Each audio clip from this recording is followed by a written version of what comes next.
The story speaks to us about perspective. It speaks to us about having this general perspective, this identifying yourself in a general vision of the organization. I can even give you another story in the same line, which is about this guy. You know, in the ancient times, when they were building St. Paul's Cathedral, this great architect, he was called Sir Christopher Wren.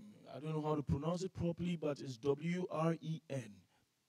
He designed St. Paul's Basilica, and then they were constructing it. So one day, he decided to disguise himself and then visit the construction site and then ask how things were going. So when he got to the construction site, he met three laborers. Now he met the first one and asked the first one, "What are you doing?" The first one said, "I am breaking stones." And then Sir Christopher walked on. Then he went to the second one.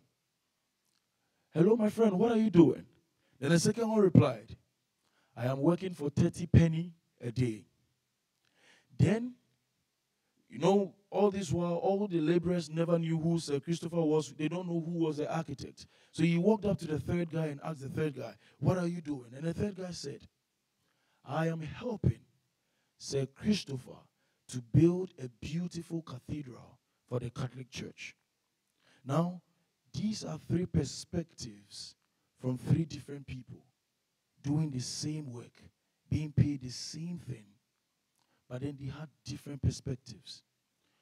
Why am I telling you this story? You are here gathered here. Many more are going to join you. Some are, because we said it's 9 o'clock, they want to be Ghanaian about the time and come late. But they're going to miss out. Your perspective about why you are here has a lot to do with whatever you're going to use after this place.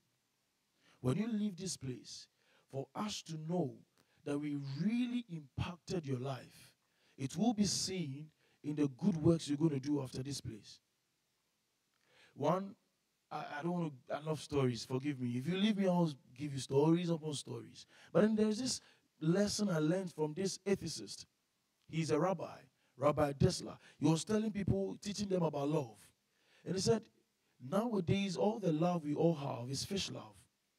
Because he asked a young guy, "Why are you eating the fish?" And the guy said, "I love fish." And he said, "No, you don't love fish.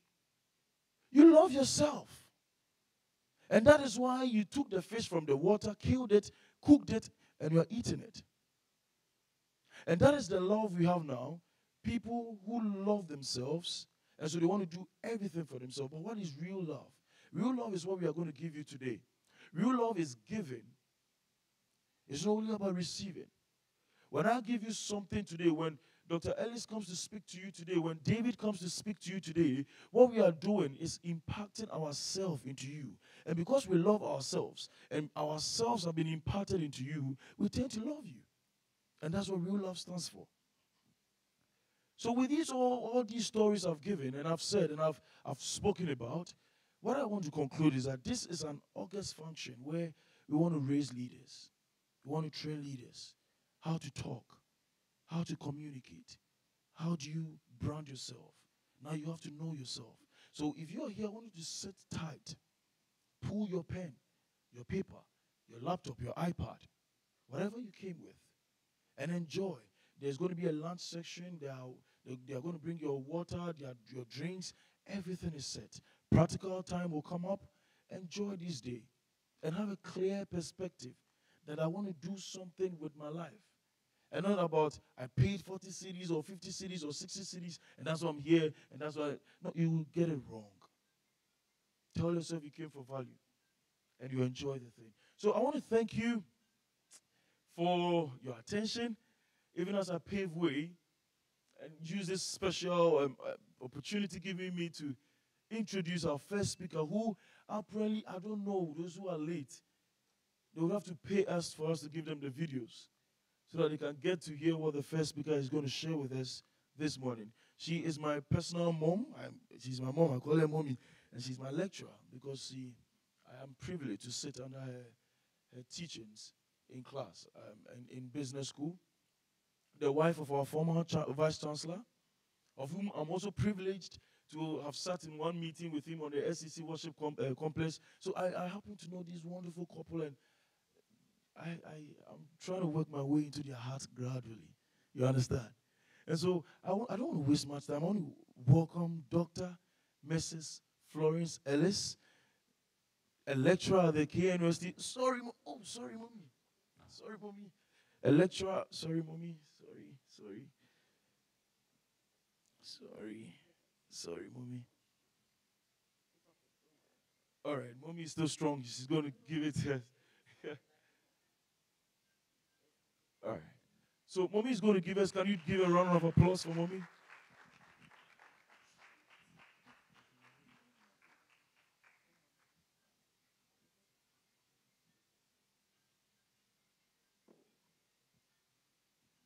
Hello, good morning.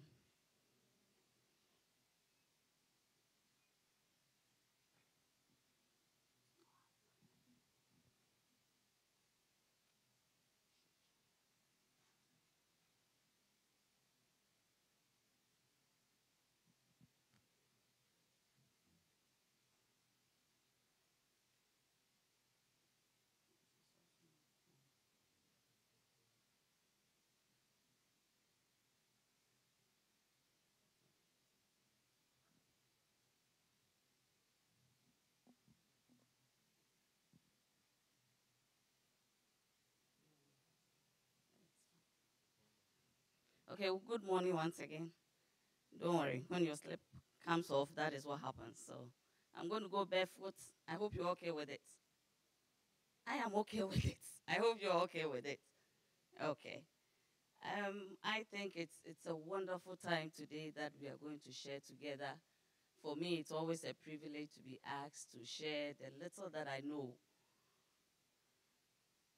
And so for me, it's a privilege to be asked to share the bit that I know. And I know that you are also here to learn something, to be able to make something out of what you already know and be able to do well, not just here, but also in future. And it's also good to know that even as you start thinking about leadership, start thinking about getting to know how to present yourself when it comes to public speaking. It's good that we start trying to understand a bit of ourselves. So basically, I'm going to talk today about knowing yourself. Knowing yourself. It is said that leadership is now a highly sought after commodity. And for anyone here present, I believe you perceive yourself as a leader. I'm not looking at a leader as somebody who is in a position. I'm looking at a leader as somebody who can influence others. As long as somebody is looking up to you, then you become a leader to that individual. And therefore, you need to motivate, you need to encourage. But if you can't do that, then you also know how to communicate. But it all starts with knowing yourself. It starts with knowing yourself. So that will be the theme for my presentation, knowing yourself. And so we want to understand it from the perspective of individual differences and personality. Knowing yourselves from the perspective of individual differences and personality. Sitting down, I did hear that quite a number of you want to know how to present, how to be able to speak in public. Yeah, so it's always not easy. For some individuals, it's always very easy to decide that I want to speak in public and to be able to stand and speak in public. But for some others, it might not always be that easy. And that is why it is important that whether you are one who can speak in public or not, you need to also continuously learn how to do it. Because even if you are somebody who is confident to stand and talk to others, day in and day out, you also will need to develop the skill. Once you're able to develop the skill, then you can be good at it. If you are developing a skill, means that you are training. So I'm sure that is why you are here, trying to understand how you can do it better. And so then training comes in. What can we say is training? Training, definitely we can say, is a planned effort initiated to foster learning. So you are here to learn. You are here to learn how to speak in public. And so if you are here to learn, then it means that whether you are somebody who is now venturing into public speaking or somebody who is always doing it, you still would have to develop the skill, like I said earlier. And so learning is important for everyone at all levels. I'm sure we've heard that learning is continuous. There's no way you can stop learning. If you decide to stop learning, I'm not sure after your schooling now, you can decide, those of us in school, decide that we've ended with learning. Are we done with learning then? How many of us, after school, we are ended? We are not going to learn anymore. How many of us here? Oh, okay. So it means you are going to continue to learn. You stop learning probably when God calls you to heaven. If you decide you want to stop learning, I'm sure you can tell us. All of us here will pray for you for God to call you. Then you can stop learning. But definitely we'll continue to learn. So what is learning?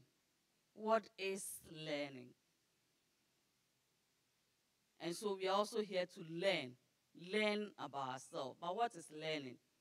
Sometimes we define learning as a relatively permanent change in behavior or capabilities resulting from processing new knowledge, experience, or practice. So if you go through some experience, it's learning. If you acquire knowledge, it's learning. And so based on learning and what we have said, it means that with learning comes change. The change is supposed to be relatively permanent. And so what you are doing here is supposed to be one that it will change the way you see yourself, the way you would improve upon what you already have. This learning is going to, I said earlier, going to be relatively permanent. And then it is believed that it will change your behavior or your capabilities. If you are looking at behavior, we are looking at it in terms of your thinking, your feelings, your actions, your own attitude. And so right after here, once you've gotten to know yourself, it would determine how you see yourself, how you think about yourself, and then how you act. The learning would also influence your capabilities. Capabilities, I'm saying your knowledge, your skill, and your ability. So you develop the skill. That is why having this interaction is good, because you go from here knowing something else, developing your skill. And for even organizations, for them to select anyone to be part of them, they want to understand, they want to know whether you have the knowledge, you have the skill, and then you have the ability to do it. Sometimes we say the KSAs, the knowledge, the skill, the ability. So learning would definitely influence that. And then we are saying it's as a result of experience or practice. I'm sure once you are done knowing yourself, you'll be able to understand what to do at what point in time.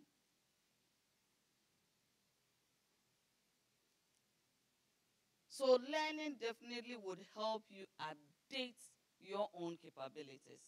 And that is why it is important that as an individual, you also make that effort to do that. But maintaining or updating or enhancing your skill means that you as an individual would have to do it. And therefore, as an individual, how do you see yourself? What do you know about yourself?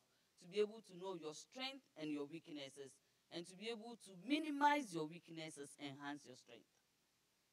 So who are you? Somebody would ask. And so if you're asking about who we are, how do you see yourself? How do you understand yourself? If you understand yourself, you're able to enhance it better than not understanding yourself. And so we'll look at knowing yourself in terms of a bit about personality, a bit about control over your own destiny, and a bit about motivation. We'll look at it from these three perspectives. A bit about personality, a bit about control over destiny, and a bit about motivation. I'm sure personality is one that we've heard of and we all know. Sometimes people would say that this is who an individual is. Personality is just trying to say that as individuals we are different. And the way we are different would also show in our personality. So it is important to appreciate that even as we go through learning, we might not all do the same thing because we are different as individuals. And then our personality would also determine how we see and understand issues. What is personality? Personality, we are saying, is a pattern of how a person would feel, would act, and would behave. So personality is almost like your behavior.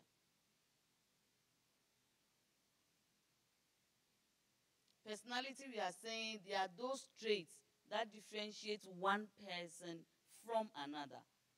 Once you know your personality, then you know that somebody might be speaking in public this way. It doesn't mean I'm supposed to do the same thing because I'm different. I'm unique. And once I'm unique, I'll have to develop that uniqueness and do something that is in line with who I know myself to be.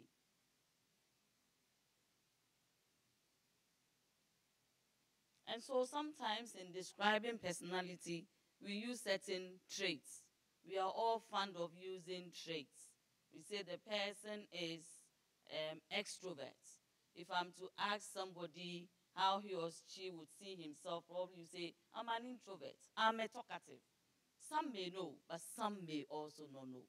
But it is important you know yourself. It is important you know yourself. In trying to understand personality and even the traits, it is said that our personality is as a result of the interaction sometimes between the nature and the nurture. So who we are is as a result of our genetic makeup, the nature. Who we are is as a result of the experiences you go through. So going through this learning is an experience that would also shape your own thinking, your own feeling, and your own action, which is relatively enduring, which we tend to see as your personality. So your genetics would indicate your personality. And then the experiences. Well, this is still an ongoing debate. Some believe it is purely genetics. Some believe it is purely experiences. Because sociology will say you are born as a blank plate, tabula rasa. But others believe it's both. So you need to know that these are the experiences I've gone through and be able to use it to enhance yourself. But also know that your genetics would also be part of it. And so in understanding even traits, the way we say an individual is, it is said that historically it is believed that the personality was as a result of some fluids that will run through people. And so they came up with some fluids names saying black bile, yellow bile, and others. And they believe that determines our personality. It is believed that if you know yourself, you are able to behave appropriately. You know your strength and you know your weakness. And so in looking at the traits, for example, I'm going to focus on the temperaments as one of the personality traits that we want to discuss. I'm sure we've all heard of it. How many of us know where we fall within our temperaments? It's a personality trait. How many of us know where we really fall? You have just one person. Probably after two, after here, a few more would know. Three. It is important you know yourself. For example, it said that there was some fluid running through us. So the predominance of the fluid will determine who you are. So in using the temperament as an example, I'll say sanguine. For example, it is said that sanguine people, they have the predominance of the fluid blood. And that is why they are always cheerful. So if somebody is speaking, then if the person has that, that is a personality trait of that individual. It doesn't mean all of us would always be cheerful. Others also say that sanguines are extroverts. They are fun-loving. They are activity-prone. They are impulsive. They are persuasive. They are easily amused and optimistic people. We are saying, they said they are open to others. They build relationship quickly. They will smile and talk easily. And so for some of them, speaking publicly will be natural to them because that is who they are. It is said sometimes that they are people-oriented, but they can also easily forget time. So if you are that, and you know you can easily forget time, then what do? You need to develop, make sure you become time conscious. It is also said that they easily get bored because of that social involvement and activity. Who are the sanguines here? Let's see them. Yes, one. The others, are we not, don't we know who we are?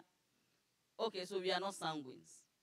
So it means I can easily call her to come and speak, and she will be comfortable because she's already somebody who likes talking. So who are you? Are you a sanguine? Or you are a melancholic? It is said that they have excess of the black bile as a fluid running through them. That is why they have that pessimistic temperament. So we can note melancholics as they are introverts, they are analytical, they are private, they are people who want to do things right. They respond slow to others, they are cautious, they are reserved.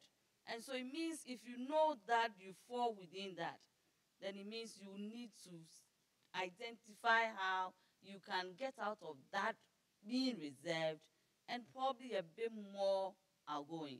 Probably not like a sanguine, but come up a bit more to be able to interact with others. Because by your nature, your thinking, feeling, and action over a period that we all see, you are somebody who is reserved. So if you are reserved, it means you always want to take the back seat. So if you are asked to come in front, would you be comfortable? But if you want to also come in front, what do you have to do? Knowing that would help you develop that skill better. It is said they may be timid, but they are self-sacrificing. They are well organized.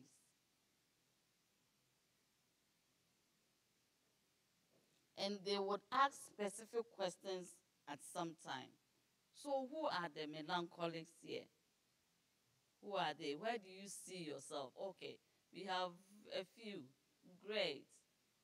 So how do you look at the positives and enhance it? And look at the negatives or the weaknesses and minimize it? Then we have the phlegmatic individuals. It is believed they have a lot of the phlegm. That is why they are calm but unexcitable. So they are still also introverts. They are calm. They are unemotional. They are easygoing. They never get upset type of people. Sometimes it is said they are slow. They are indirect. They also warm up slowly sometimes.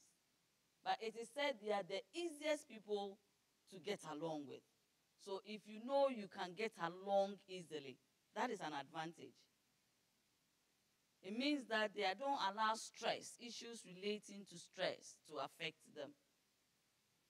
But the fact that they are introverts means that then they would also not be somebody who is always outward or outgoing. Once they are loyal to friends, then they can develop that. It means that if you ask them to be, if you are such an individual, and then you are invited for a program, the organizers can be sure you will be there because you are loyal. And so, based on that, people can trust you. So that if there are situations that isn't there, then you know that you can inform.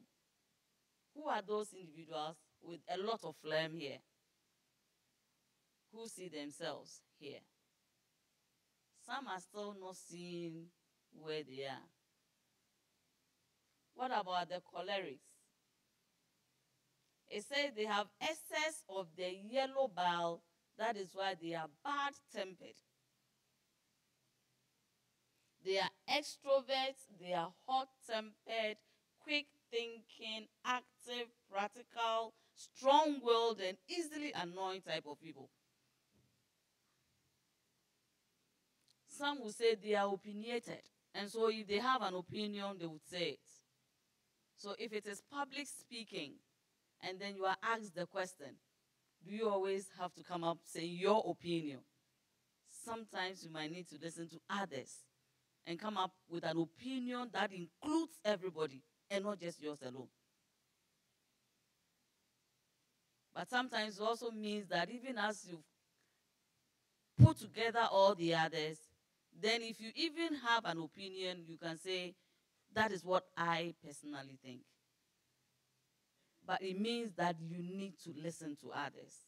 They are likely to make sure whatever they want is what has to be done. If you are going to speak publicly, answering questions, how do you go around it? It is believed they have leave little room even for negotiation. But because they are visionary, it means they can see things from afar. They can set goals and be able to achieve those goals because they are results-oriented. Definitely that should inform how they manage and do things. So who are those falling within this category? I've seen some, they seem not to fall anywhere.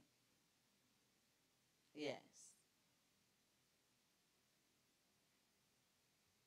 You need to know, just using just even one temperament as a way of knowing who you are.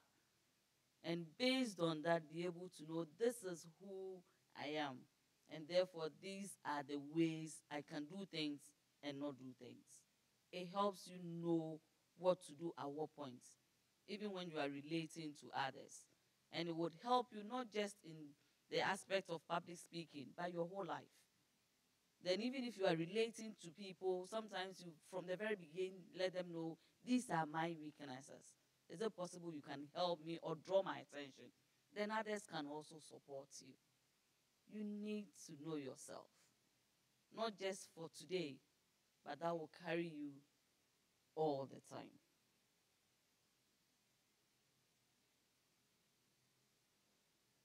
So in addition to the traits, I said we'll look at control, having control over your destiny, or having control over issues that happen to you. That also falls sometimes under a bit of the personality as well. A bit of the personality. Because you need to know how you think you can control your destiny or can control situations that happens to you. And so I'll use locus of control as an example. Locus of control means that it determines how people believe that they can control their destiny. It is believed that some people, external locus of control people believe that everything that happens to them is as a result of an external factor. Internal, those who believe that they have internal locus of control would always believe that whatever happened to them, they played a part in there. And so it is said that those with the internal locus of control tend to do well. That is why they're able to be self-confident sometimes. They're able to believe that they can do work because they believe that if something happened, what part did I play in there? Let's take, for example, somebody writing an exam, and then the exam went well. The person said, then probably the way I did go around studying was okay. It did not go well. Probably I did not understand all that I thought I had understood. So the person is trying to find out what part he or she played in that first. And so that would also mean that if you know that, that is also meaning you are understanding yourself. But let's take somebody external locus of control, believing that he or she doesn't seem to have any control over what happens to him or her. Then the person is likely to say that, oh, the exam I did well. Yes, I did learn. The one that did not go well, hey, I'm sure it is the lecturer. The lecturer did that I did not go well. You see, destiny, even believing that whatever happens is somebody else and not him or her. Sometimes others will use situations just to say that this happened to me. But it's also, I believe that it's as a result of the experiences you go through. So we encourage you to make sure the experiences you go through, look at the positive components and use it for yourself.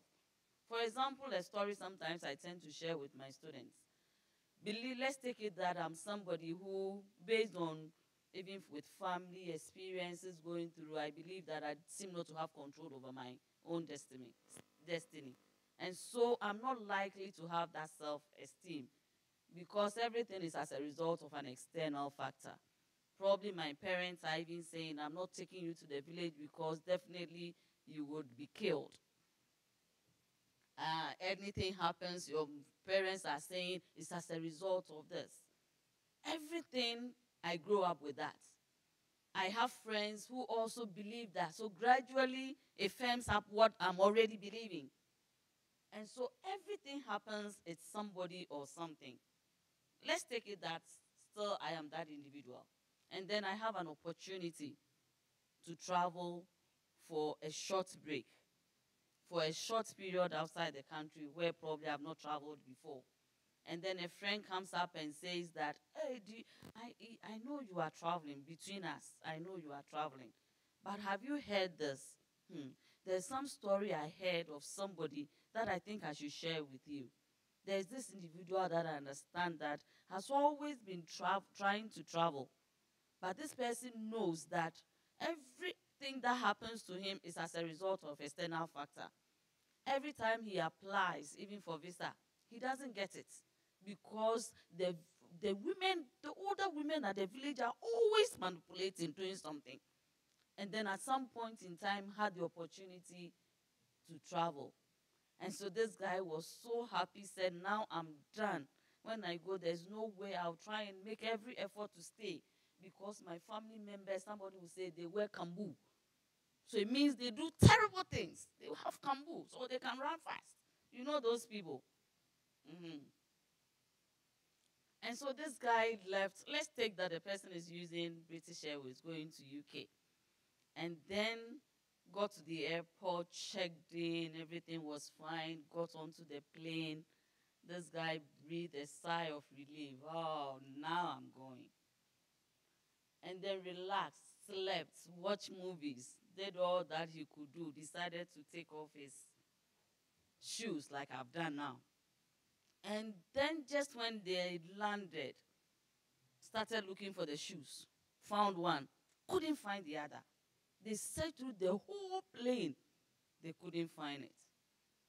And then they got to immigration, was said that you can't come all the way from Ghana with one shoe. So the next available flight back to Ghana. So you see, those people with the electronics still are following this guy, even though he thought he was free. And so I understand the person is back in Ghana and very miserable. Now I'm somebody who's already believing everything that happens to me is as a result of something. And so I wouldn't make any effort to learn. Everything that happens, I'm looking at the negative and not the positive. And I'm the one traveling again. So I'm also going, what am I going to do? I get to relax. Do you think I'll relax in the flight? There's no way I'm going to do that. What if my shoes go? So I'm not even going to sleep.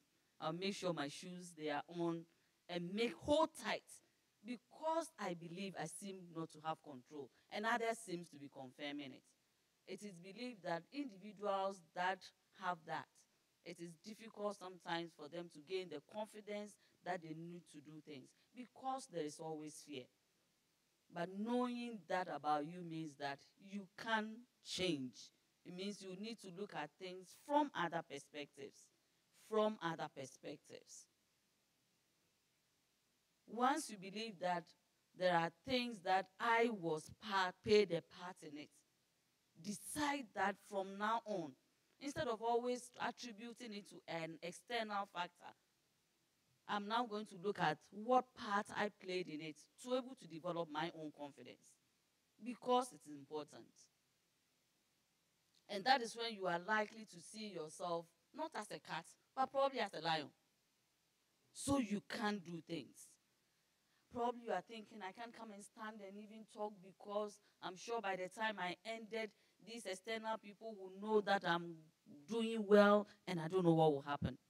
But once you start knowing that this is who I am, how best do I change it? Then you are on the right path to doing well, not just in your academics, not just in your social life, but in all aspects of your life. Because you need the confidence to be able to do what you have to do. I said some, it might come easily. But if you always attribute things to external, then you are likely to lack that confidence. But you need that confidence to be able to do well. And that is why becoming a confident person means that sometimes you need to develop friendship with confident people. Let them share their ideas as to how they are able to get that. And it will help you. Sometimes it means that building on your own small successes, you are given an opportunity to do something small, you take it up. And then you work your way through it. It also involves not comparing yourself to others, but knowing who you are and developing from there. Not comparing yourself to others. It also means that you can start from knowing what you are good at. So let's take, for example, you are asked to give in some speaking engagements. Go for topics that you are comfortable first. And so you are able to deliver it. And then gradually you learn. Gradually you build the confidence. Gradually you, even if the negative factors are coming, you definitely try to push it out of your mind and say, I can do this. I can't take control of what I'm doing. And gradually you would specialize and be well, do well in whatever you are doing. And then there is that important aspect of motivation. Motivation. Motivation, we are saying there are forces within an individual that will cause the person to want to achieve a goal. You need to have that motivation to be able to stand and speak in front of others, to be able to do a lot of things. Without motivation, then you might have the knowledge, the skill, the ability, but you cannot perform.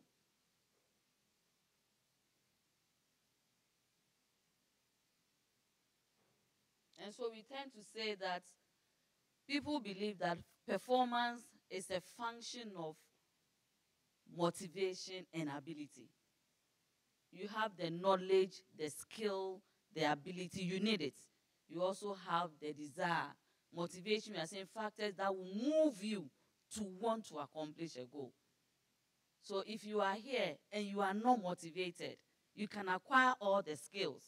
But what is the passion? What is moving you to say, I would want to learn more and be able to use it?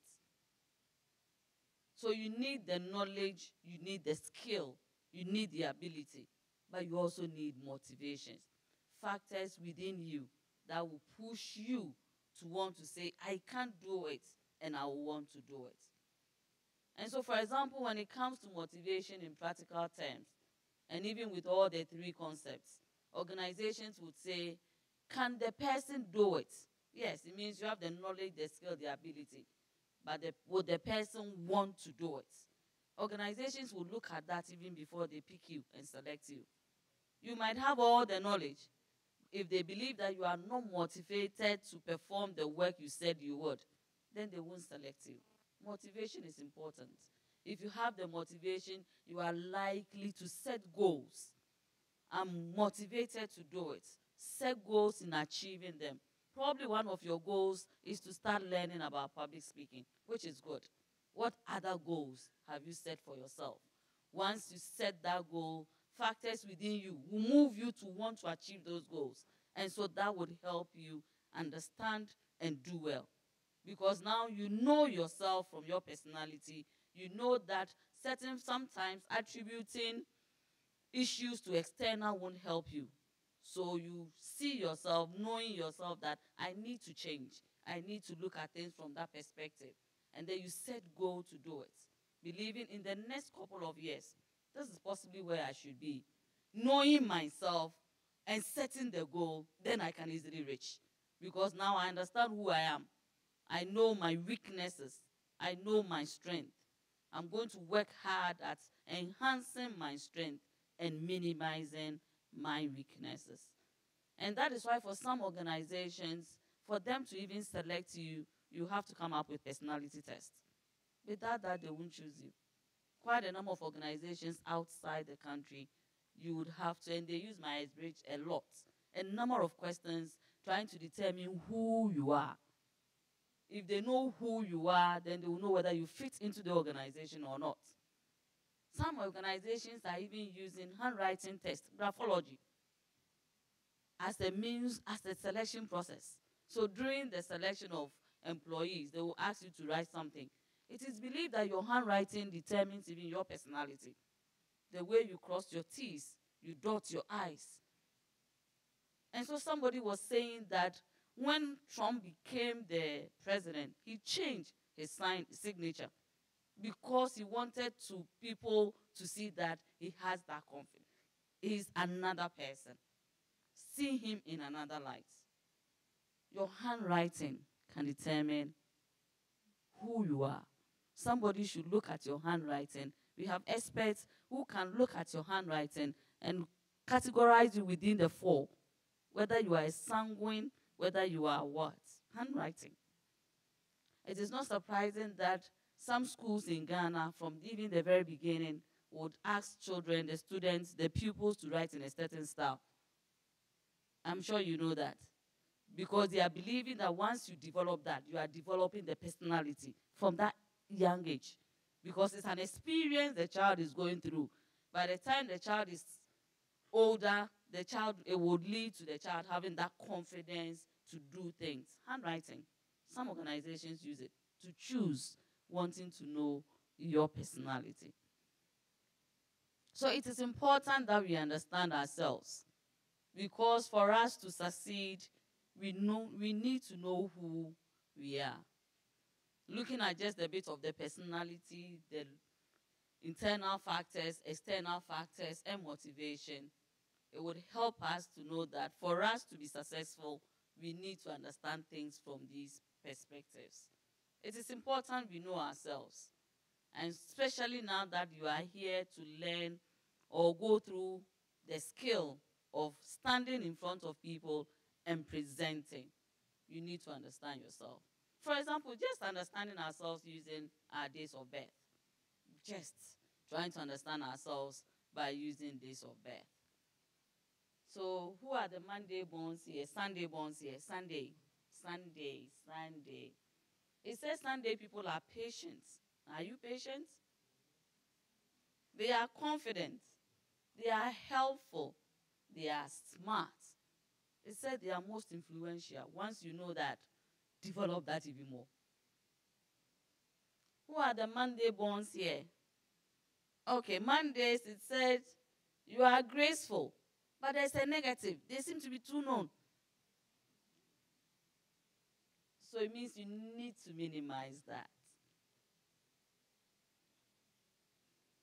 But it says they are great friends. Tuesday borns. Yes, the Tuesday borns. Tuesday, yes. They are resourceful. They are responsible. They are reliable. But there's a negative. They are Fudian. So now you know. It means that if you as somebody who is likely to gain weight, then start looking at your food, cutting down from that very beginning. Because you know who you are. Wednesday bonds. Wednesday. Oh, we have number. They are hardworking, says they are loyal, they are helpful. And especially if you are a lady, they are the best wives to go for.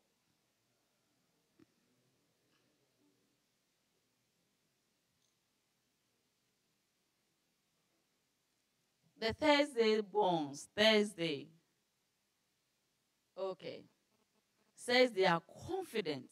So it means that once they already have that, they need to work at enhancing it. They have that confidence already.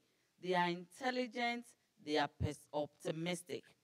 Some will say they are great bosses. So if you are a Thursday born, probably aim at becoming a boss. Because you'll be great. Set a goal. I would become probably a CEO at some point of my organization. The Friday bonds. They are deep thinkers. It says they are music lovers. They are passionate. They are great mentors. It means if you're a Friday born, start noting that others may be looking at you. So how you behave would influence others to also behave the same way. So watch what you behave, how you behave. It means somebody possibly is looking at you that you may not know. Possibly you are being watched. So how do you behave in such a way that others will see the positive aspects and be able to follow it? The Saturday bonds. The Saturday bonds, it says they are dependable, they are generous. Some say they are the perfect lovers. Saturday bonds.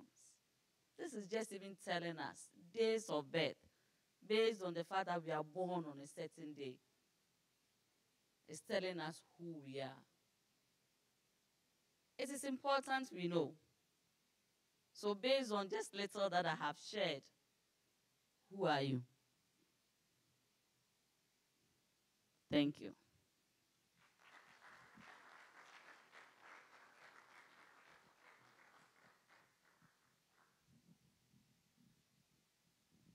Thank you so much, Dr. Elise Florence. Thank you so much. Set goals and then achieve them by working hard towards them. That is what I learned from her speech. Thank you so much, madam. We'll give the opportunity for anyone, 3 people, here to ask questions. 3 people to ask questions. I'm going to choose, so if you want to ask, please you can take your seat. You will talk from the mic. 3 people. If you want to ask any question, yes, 3 people. No questions for her? Okay. Please go ahead. You speak through the mic. Put it on, and then please mention your name before. Tell us your name, your program, and then you ask the question. My name is Mary Jane. Please speak a bit louder. I said, my name is Mary Jane. I do Farm D. Okay, my question is, please, for the personality, must you have all the characteristics before you can group yourself as one? Usually it is believed that you are likely to find yourself in a bit in some of the others, but you look at the dominant. So you need to understand it for the ones that you see yourself more in it, and then you believe that you are likely to be that person, and so you understand it from that perspective. But you realize that you might find yourself a bit in others, but you see yourself much more in one, and so that will determine your personality. Thank you very much. Any other person? Okay, gentleman in white. I'm Ibonobo, and I have a question concerning motivation.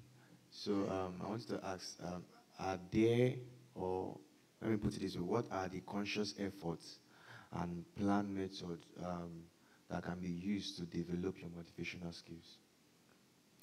One aspect basically the fact that you know yourself is one. The other is sometimes the fact that you are trying to go through learning. So that is one aspect of also being able to develop what you think the goals within you. But motivation, you are noting that it's a goal that is either in you, either it is something that is lead from you, or it's an external factor that will lead you to be able to achieve what you intend achieving. If you think it is external factors, then you need to also identify what external factors will push me to do it. Other times, it is from within you. This is my passion. This is what I intend to do. So identify that passion. The first is to identify it and then work towards it. You need to identify it to be able to work towards it. So you need to identify factors that you think would move you to do things. There are certain things that won't get people to do it. And so based on that, they won't do it. You need to know whether it's more of internal factors or external factor. Let's take, for example, for some people, what would motivate them to probably be part of a speaking engagement is money. And so if there is no money to it, then they won't do it.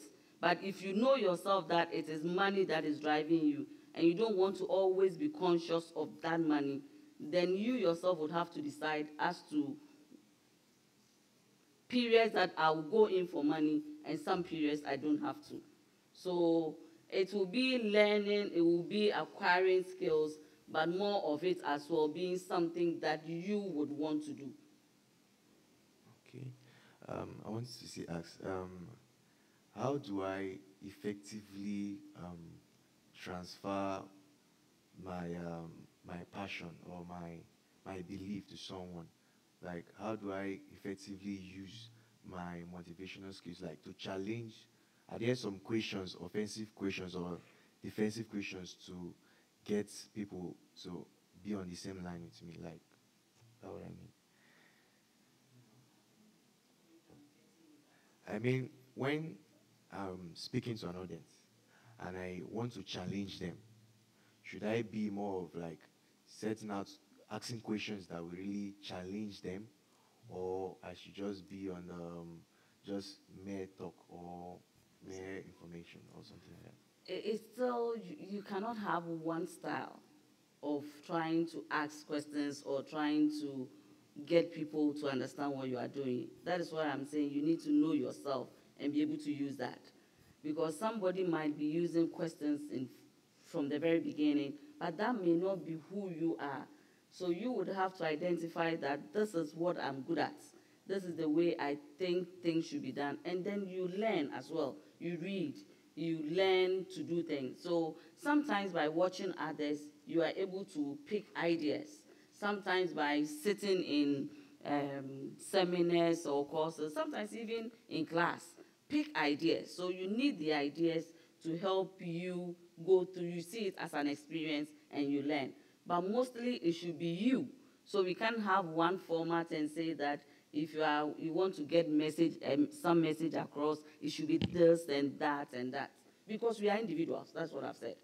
That individual difference will cut across. So note where you are comfortable. Once you know yourself and you acquire the skill and you watch others learn a bit, then you can include all of that to be able to help you do well. That is basically, but note that it is you, the individual. That's why I'm saying as much as possible, don't compare. If somebody is doing this, so I'm likely to do it. No, you can pick some and adapt it to who you are. But it still comes from you. Whether you want to start with questions, whether you want to wait after. Once you go through a bit of learning and knowing yourself, the one that you feel comfortable doing is always the best. Thank you. Last question. Good morning. I'm Priscilla, MSc Computer Science, and I have two questions. Both of them are based on the temperaments she shared earlier. So the first one, I want to know if someone's temperament can change over time. Then secondly, I have an idea of possibility of one person having more than one temperament. So I'll be glad if you can help shed light on it. Okay, so the first one again is? The first one is, can someone's temperaments change over time? Yes, it is believed it can change because you are going through experiences. That's why we are saying it is genetic, but it's believed experiences also shapes who you are through your sometimes schooling, your interaction with others, neighbors, where you stayed. So based on going through experiences, then you are likely to, it can influence how you change your own attitude, your own thinking. Probably it was a bad experience, and so you realize that this time I'm not going to do it again. So gradually experiences can cause an individual to change. And so if we use the temperaments as just one, but there are other ones as well. But yes, somebody's temperament, your personality can change. It is believed that when after 50, some believe you can't change again. But some believe as long as learning is continuous, anytime you go through some aspect of learning, I'm looking at it not just from the formal, not just from the seminars, but every day you do learn. That everyday experiences will shape how you think, feel, and act. And so somebody might initially be an introvert, but based on knowing that and going through experiences like gaining skill, formal ones, the everyday life, the person can come out of it. And so you realize the person is no more that introvert, you see more of an extrovert, because the person wants to become somebody probably who would want to stand and speak. And so yes, it can change because of the experiences you go through. And the second is you are likely to find yourself, I'm saying possibly in two, but look at the one that is more dominant. Look at the one that you see yourself much more, and then take note of it. Thank you, madam. So to remind you, everything that's happening here is being streamed live on YouTube, on e-learning, KNUST live stream, so you can send it to your friends so that they can watch everything that's happening here wherever they are. And also at the lunch break, there will be 2 tabs outside. That will be for evaluation of how the program will be going, how the program is going, and how you see it, how your expectations are being met. So make it a point to get closer to one of those tabs and then fill the forms on the tab appropriately. Thank you very much. We move on even as we bring on stage an individual who was here last year. His impact in this very program was very significant. And then I'm glad to inform you that he is a leader in all aspects. He is a revolutionary speaker, a writer, and also he is a life coach, a personal development expert as well. He's here to speak on the topic, overcoming fear and anxiety as long as public speaking is concerned. Ladies and gentlemen, help me welcome on stage Mr. John Ebobo. Please give it up. He'll be here soon. Thank you.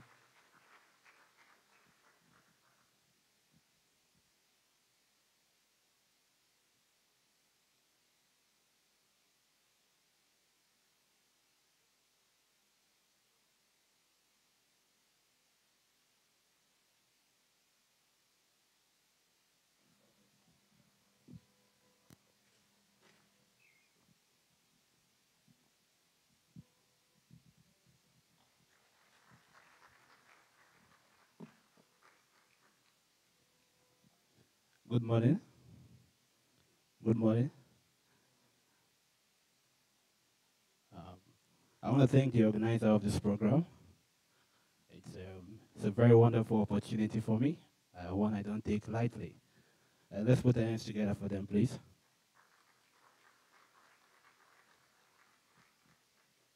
Most importantly, I want to thank our first keynote speaker, Dr. Florence Ellis. That was a wonderful presentation. Let's put our hands together for her.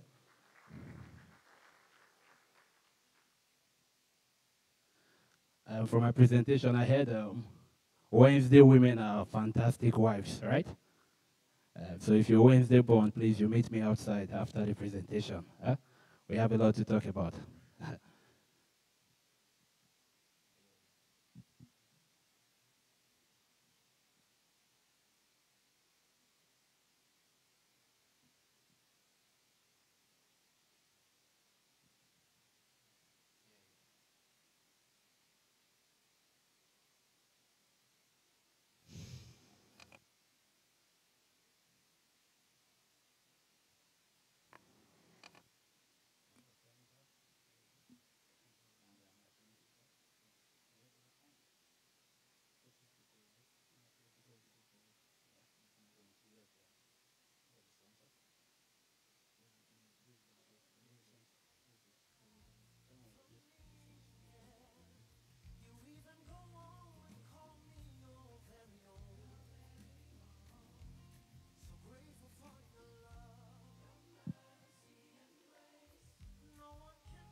All right.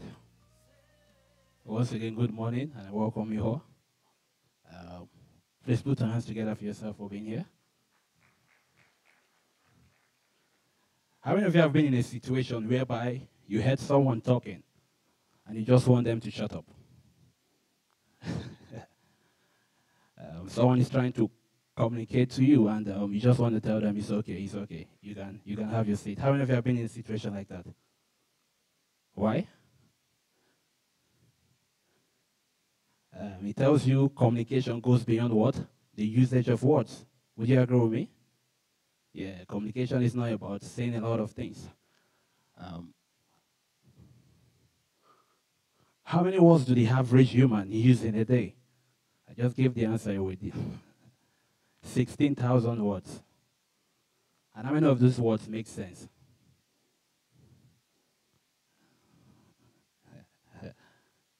You see, words matter. That's the essence of communication. And public speaking is what? A result of communicating effectively. Words matter. So paying attention to words is the key, is the secret to becoming an effective public speaker. You see? So how many of the 16,000 words you use in a day actually make a difference? First of all, to become an effective communicator, you have to what? Pay attention to the words you use. You have to learn to know that your word has the capacity to influence the life of another. Without you having that awareness, you won't what? Become an effective public speaker.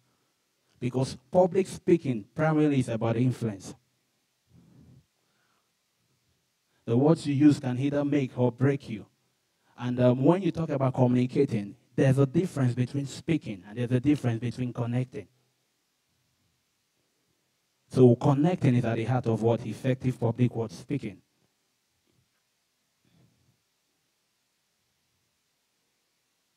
So I'll be talking about overcoming what? Fear and anxiety as it relates to what? Public speaking. So I'll be sharing some key principles and practices that if you learn to inculcate in your life, it's going to help you become what? A more effective what? Public speaker. Are we together? Are we together? So a survey was done about a few years ago, and it was discovered that the most successful U.S. presidents were effective what? Public speakers. And when they were narrowed down, it was what? In their ability to communicate what? Effectively. And what? That boils down to what? The ability to influence others. So it starts with what? Influence. Because if you know your word matters and your word can actually make or break a person, you pay attention to that word, then you will become a voice of influence to another. Would you agree with me? Let's think about it for a minute. How many of you, when you need to hear something, there are certain people you go to? And how many of you will agree with me that most of those people are not with you all the time? So what about the ones all the time? Why don't you go to them when you need to hear something? They've not understood what? The value of words. So the first key is to be able to influence another with your word. But you can't influence if you don't what? Have the consciousness of how your words is going to change your life. Are we together? So the successful US president, they said he had four of these 5 keys has to do with connecting. Has to do with what? Connecting. Public speaking goes beyond what? Just saying words. No. You have to be able to connect with your audience. And that's what I'll be telling you about. Because, thank you. Because the ability to connect is going to what? It's very, very paramount if you're going to be a successful speaker. All right? So they mentioned that what? They had visions. They know what they're going to be talking about. Before every major presentation, they have a focus in mind. You don't connect if you don't have an end in mind. Are we together? You have to what? Know, okay, this is what I'm going to address. This is what I'm going after. They are what? They have a what? A well laid down plan, pragmatism, in order to what? So they take it step by step, and what? They take their audience on a journey. What? They could also what? Persuade others. They engage the people. They have charisma, and they are trustworthy. That's very key. They do what they say they will do. If I'm going to tell you that at the end of this, this is what you're going to get from it, I have to be able to what? Deliver effectively on my promise. So, connecting principle number 1, it's all about influence. Many people who fail to connect are not aware of it. The reason is this. There are 9 key ways in which we could influence others. Life gives us opportunity daily on which we could do that. That's not really the basis of this teaching, but so connecting is what? The second principle is what? It's about what? Other people. Effective communicators learn to look beyond themselves into what? The needs of their audience. They are not what? They don't care about how they look, how the audience, the receptivity of the audience. No, they care about the need of the audience. It's an attitude, so it starts with a mindset. It starts with a mindset. You have to what? Put yourself in the shoes of your audience. Okay, then you ask yourself question. These audience, they're coming, why are they here? What do I have to offer them? So anticipating the need of the audience makes you what? Effectively prepare. And makes you what? Effectively connect with the audience. So why do most communicators then don't what? Connect with their audience? It boils down to 3 principles. Either what? Immaturity, ego, or what? Failure to value other people. So a child is someone that always thinks about his need and never put himself in the need of the parents. True of us. Would you agree with me on that? Yeah, so most speakers, when they come before an audience, they are more concerned about the receptivity of the audience. Are they going to like what I say? Are they going to? It's just about me. And this unconsciously, you give out this vibe, and what the audience would interpret it for you. Are you understanding what I'm saying? So the second one is what? Ego. It's a privilege to stand and speak before an audience. It doesn't make you over them. No. It doesn't make you over them. So there are most speakers, they have the superiority mentality. Since you're given an elevated platform, you see the people as beneath you. No. These are unconscious signals you send out, and the people what? They respond to it. So there are 3 perceptions people have when a speaker is speaking. First of all, they ask, do this speaker care about me? Do he care about me? There's a very popular maxim that says people don't care how much you know until they do what? Until they know how much you care about them. It's very true in all aspects of life. So they unconsciously interpret, they ask themselves, does this speaker care about me? How would they know? You have to be able to what? Anticipate their needs and answer the questions of their heart. It's a skill that all successful speakers have learned to cultivate. Why? They put themselves in the place of the audience. They are both at the platform and at the podium also. Are we together? So the second one is, can this person help me? So these are the same questions you're asking right now. Can I trust you?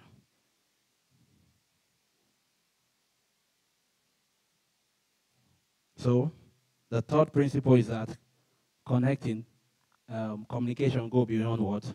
Beyond words. A study and a research has been done, and it's been understood that more than 90% of what we say, of what people take from our communication is less than the words we use. From the slide, you could see words, tune of voice, and what? Body language. These are the 3 components of what? Effective what? Communication. So when you speak, how do people receive what you say? It's based on these 3 factors. The words you use, the tunes of voice, and the body language, the signal. These are the signals you give. And according to the research, just 7% depends on the words we use. So most immature speakers, they are more focused on the words they use. How am I going to say it? The words I'm going to say, how I'm going to use it, the cliches I'm going to use. Those things have what? Just 7% as impact. So that's why this training is very important. There are other sectors that will teach you in depth on how to what? Become an effective communicator, become an effective public speaker. There are sessions like this that would address what? The tunes of voice, that would address what? The body language. So the words you actually say is less than what the way you say it and how you come across to the audience. So accurately, 93% of what we communicate is not what we say. Is that okay? So, connecting principle number 4. Connecting with others, becoming an effective communicator requires energy. How many of you, especially, our first speaker said something very important about temperament, especially if you are introvert. It takes more energy to connect than an extrovert. Would you agree with me on that? Yeah. So you see, there are 4 cardinal things of every communicator. One of them is what? Being unprepared. One of them is being what? Uncommitted. One of them is being what? Uncomfortable. You see, why is this very important? If you're not prepared, you won't be able to effectively deliver the message. And you don't prepare for a speech. No. You speak from what? Your depth, your level of preparedness. That's why you see, most communicators most of these, they tell them, you see, when most people speak, they are told to address certain key issues. Would you agree with me? Example, if we're going to talk about agriculture, I won't be standing here. Would you agree with me on that? Right? Why? Because I'm not prepared to what? I'm not in a place to what? So you have to be able to identify your message. There are messages that resonate deeply within each and every one of us. We are talking about overcoming fear and anxiety. You have to be able to be comfortable in your own skin. One of the way you can be comfortable in your skin, should know what is the message that I can effectively deliver. If we do an impromptu speech now, we say, okay, speak about anything. Let's think about, if I call you now to speak about anything for the next 2 seconds, what are you going to talk about?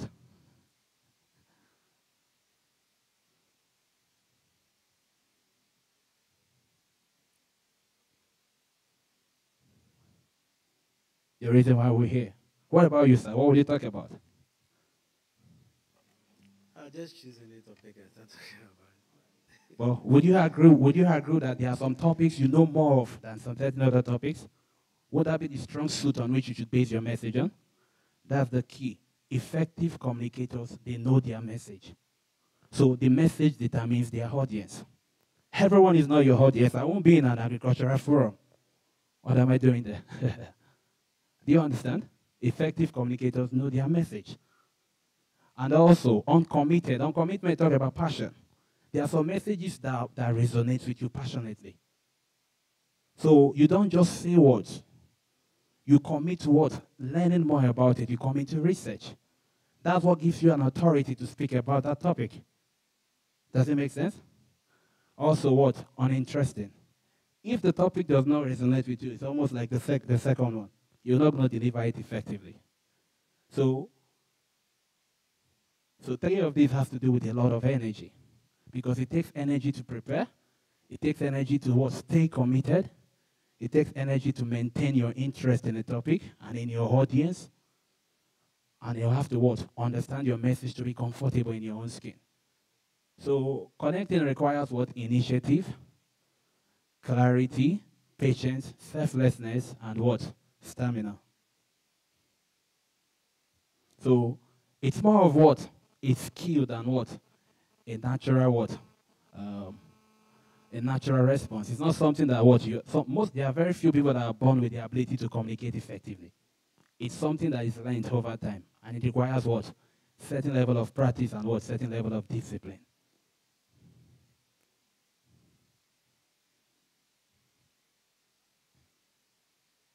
All right. So I'll be talking about some level practices. We'll be also talking about one of the practices that will make you an effective what? Communicator. That will make you an effective public speaker is to always find what? Common ground.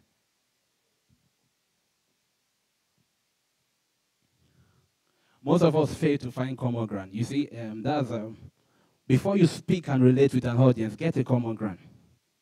How do you do that? You have to know you have to know the audience you're talking to. You have to know the audience you're speaking before. Um, this is a public speaking, right? This is a public speaking training. You agree with me? Finding a common ground is to say something that relates to public speaking. Sometimes I use it to break the ice. If you don't find common ground when you as a speaker, you come before an audience, and the first thing you say is something that the audience cannot relate with. So that's where your research, the preparation has to come in. You have to ask questions. Okay, what's the level, what audience am I going to stand before? What's the topic? What's the theme of the program? Why is it important? So there are what practices you can do to find common ground. One is what? Availability. I wasn't supposed to speak here today, so I was just informed about 2 hours ago. Normally, if I knew beforehand I was going to speak, I'll be here before most of you. Why? You try to interact with the audience. Try to understand their expectations. A speaker that knows that it's about the audience, not about himself, what he does is that he puts himself in a position to what? Be of help to the audience. Do you agree with me on that? So you won't come all the way and what? You hide somewhere else and you appear when it's your time to what? To bless the people. No. You have to know this is not about me. This is about you. So if I can connect with you, what happened? I know the desire, I know the reason you are here. Then I could effectively craft my message around what? Being of service and adding value to you. So, listening. You know there are four modes of communication, right? Reading, writing, what else? Speaking, and what? Listening, effective listening. We are taught how to read, how to write, and how to speak. In school, they didn't teach us how to listen. One of life's most crucial skills. Someone said God gave you 2 ears and what? 1 mouth for a reason. So you listen as what? Twice as much as you talk. You can't connect with someone if you don't what? Learn the skill of being effective listener. Why? It's about influence. It's about the other person. So, what do they want me to say? Do you understand what I'm saying? Why do you think those American presidents were successful? They could carry what? Majority of the masses along. Why? They speak to their heart. Why? They've listened. They've done their research. How many of you are originally from Ghana? All right. How many of you were here during the last election? How many of you could say Nana Addo was like the voice of the people? How many of you? You see, he could connect, he could carry the whole nation along. Why? He appealed to the cry, the needs of the people. He can't do that if he doesn't have a team of researchers that went into the communities, that went into this to be able to what? Understand what these people want. What? Effective speaking is what? Delivering on value. Delivering on what? Promises made. But you can't know what to deliver upon if you don't what? Pay the price. What? That requires energy to connect with your audience. So you have to ask what? Questions. To get someone to open up, you need to what? Learn the act of what? Asking questions, especially open-ended questions. Who? What? How? Why? Where? These questions open people up. It breaks the ice. It makes people talk about themselves. You connect with the people beyond what? The words you say on a heart-to-heart basis. And that's the key to influence. Also, thoughtfulness. You put yourself in the shoe of the audience. Then openness. You have to what? Be able to what? Open up yourself. It takes a certain level of vulnerability to connect effectively with others. All good leaders, all good communicators, they've learned how to what? Be vulnerable at the right time, at the right moment, to know when to be vulnerable. Why? Because influence is a two-way street. By opening myself to you, I've created what? An atmosphere for you to what? Open up to me. Is that very okay? All right? Like ability, then humility. You see them as people you can speak with, not people you speak above. All right? Then connecting principle number 2, simplicity. And connecting practice number 2, simplicity. The principle that goes for this is KISS. It's an acronym. You have to keep it simple. Student, KISS. You see, if your message cannot be understood by a child, you can't communicate it to a child. You've not effectively understood it. You've not effectively mastered it. You have to be able to connect us what? Do the difficult work of making it what? Simple. The people, they don't want to go through the stress. That's why they come to you in the first place. Do you understand?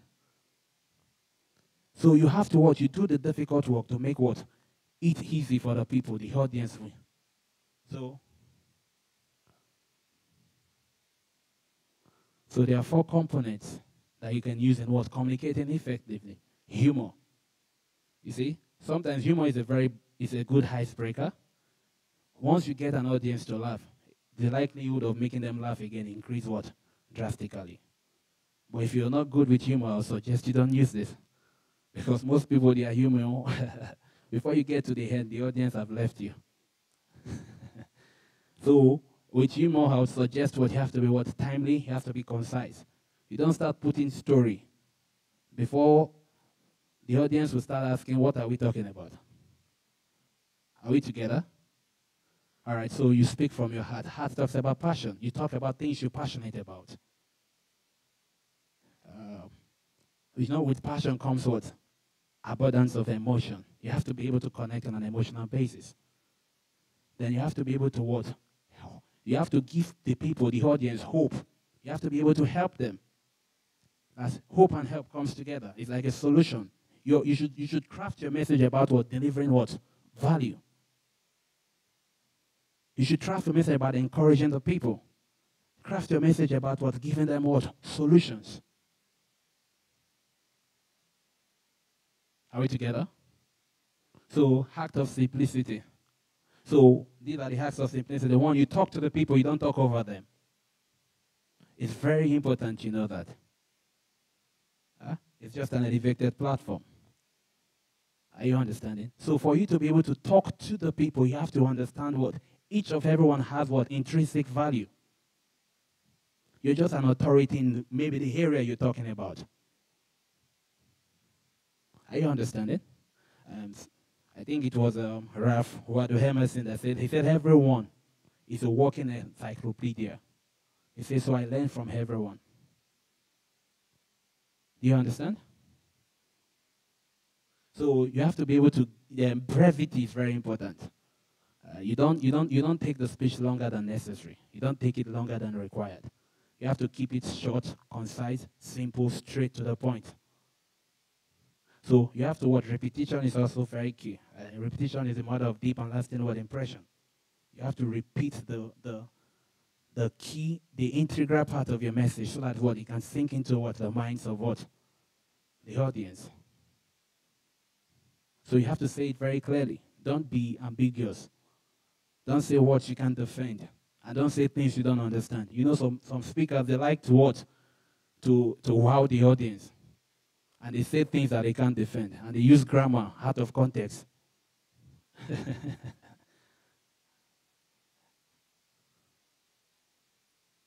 All right. Connecting practice number 3, experience. You have to leave the people with what? An experience. You see? It was Jim Rohn that said something. He said the key to influence, the key to what? Inspiring others is what? Well-chosen words mixed with what? Well-measured emotions. You have to be able to use the right word, and you have to what? Be able to what? Release out the right amount of emotion to connect with the audience.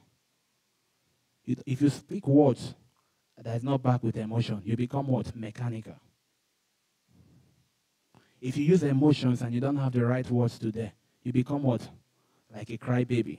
So much passion, so much intensity, but what? You can't communicate. You can't cut across. You have to what? Your words have to what? Be backed by what? Well-measured emotions. It was Maya Angelou that said something. He said people will forget what you say. People will forget what you do. But what? They won't forget how you make them feel. How many of you were here last year? Okay, how many of you were not here last year?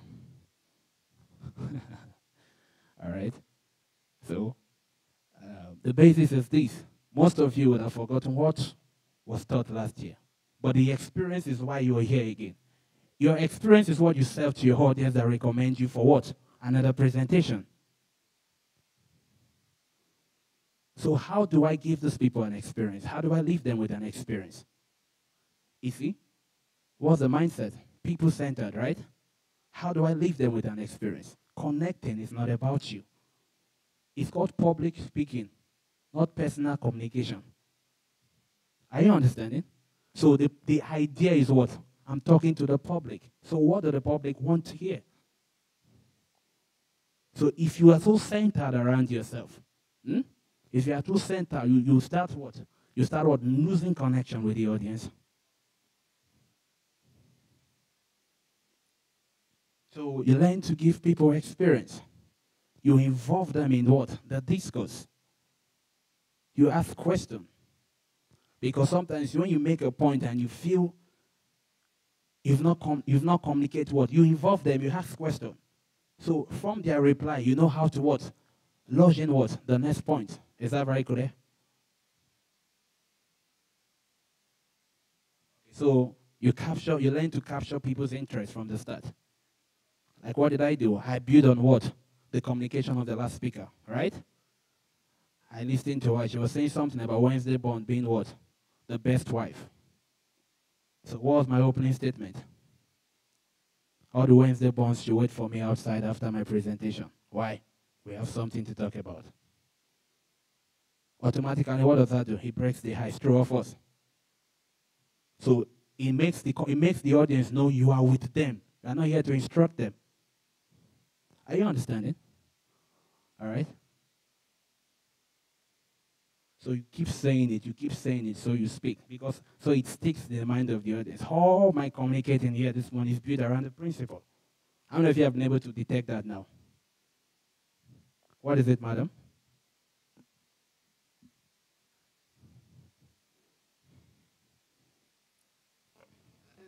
First, you were centered on the audience. Okay. Especially when you started with the Wednesday born thing.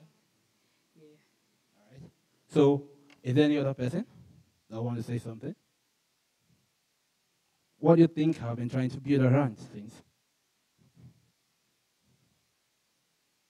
Anybody?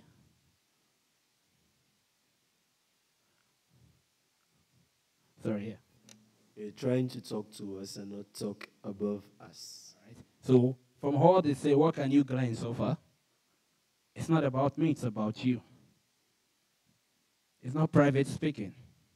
It's what? It's what?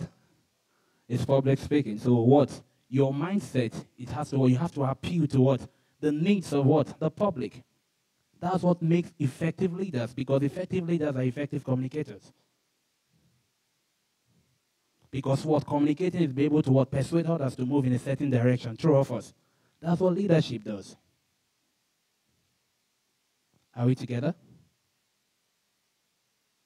So connecting practice number 4. You have to be able to what? Inspire others. So all I've been building is what? To get to this. You have to what? Inspire others. So for you to, the inspiration equation is what you know, what they see, and what they feel. When this three comes in what? Together, when they come in harmony, what? There's an outburst of inspiration. When you tell them what they need to know, you make them feel right. Are you understanding? So, well-chosen words, well-measured emotions leads to what? It's a source of inspiration. What you know, what you see, and how you feel.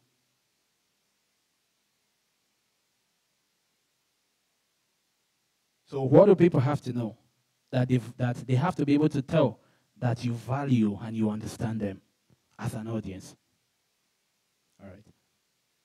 They have to be able to know you value and understand them as an audience. So you can't what? You can't tell people, you can't tell me you value me in public when you detest me in private. Will you agree with me? So it's a whole different mindset. That's the point. It's not something you can fake. It's a new way of living. You have to what? Learn to value people. You have to learn to see value in people, because if you don't know this person has value, you won't speak words of value. That's why most of the time the 16,000 words we use in a day is end up what? In concursaring, if you understand what I mean. Are you understanding? We can't speak words that would help others.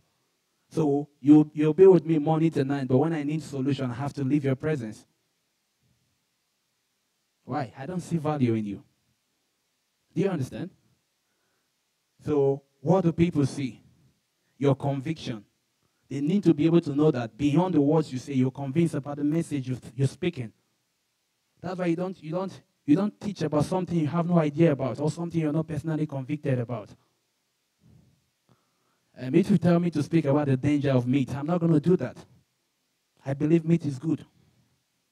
I love meat. Do you understand?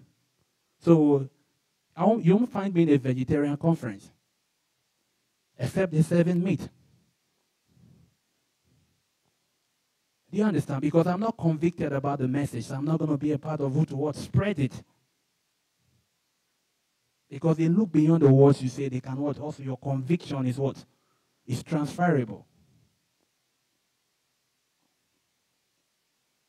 People need to feel your confidence in what you talk about. Your confidence in yourself. That you value them. Is that very clear?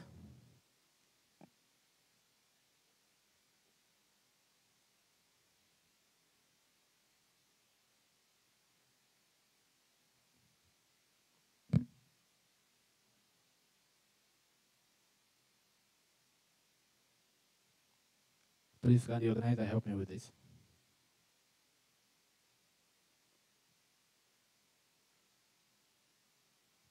All right. So, this practice is a principle. Why are they important? They help you become more confident in yourself. Why most people don't overcome anxiety? Why most people don't overcome the fear of public speaking is because what? It's centered on them. How they're going to be received. What they are going to say. How will people take it? So what does that lead to? It leads to insecurity. It leads to what? Self-absorption.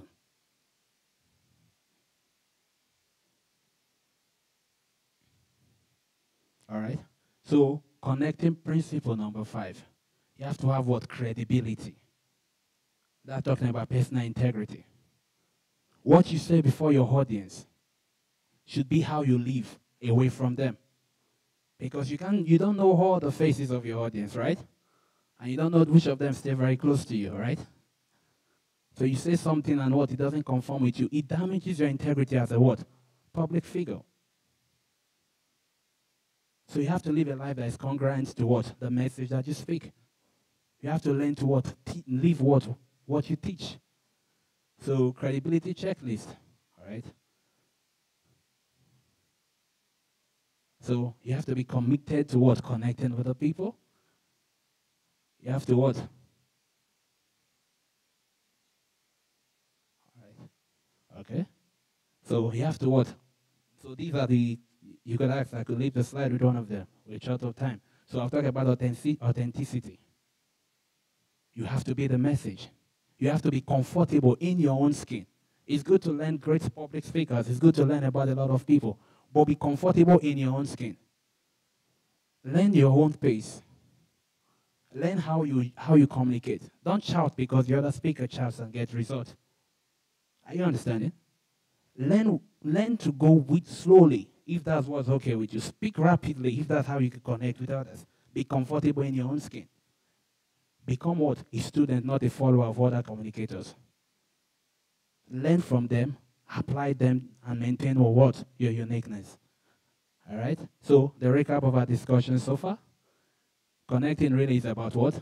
It's about influence. So, connecting begins when the other person feels what? Value, feels appreciated. So, the more you do to go beyond words, the greater the chance of what? You connect with others. So, from the graph and the chart we saw that just 7% depends on what? The words we use. 93% goes beyond what? Non-verbal communication. And a lot of that will be talked about later So the larger the group of audience, the more energy you have to what? Expand on your message. So the skills you learn to connect at one level also leads to what? The next level. So you know the reasons you and your listener wants to communicate, and you build a bridge. That's what we'll talk about, what? Common ground. So work to create the right experience for what? Your communication settings. Then what people remember most is not what you say. It's not what you do. It's what? It's how you make them feel. Thank you very much for your time.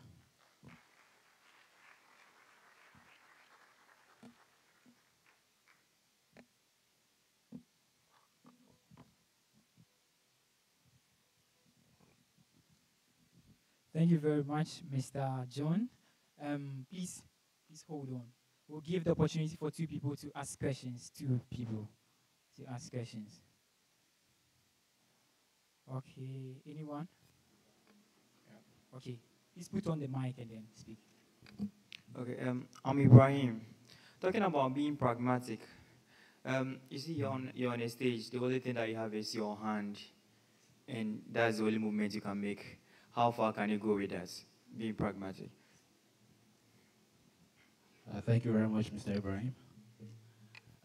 First of all, pragmatism is having a practical approach to things, right?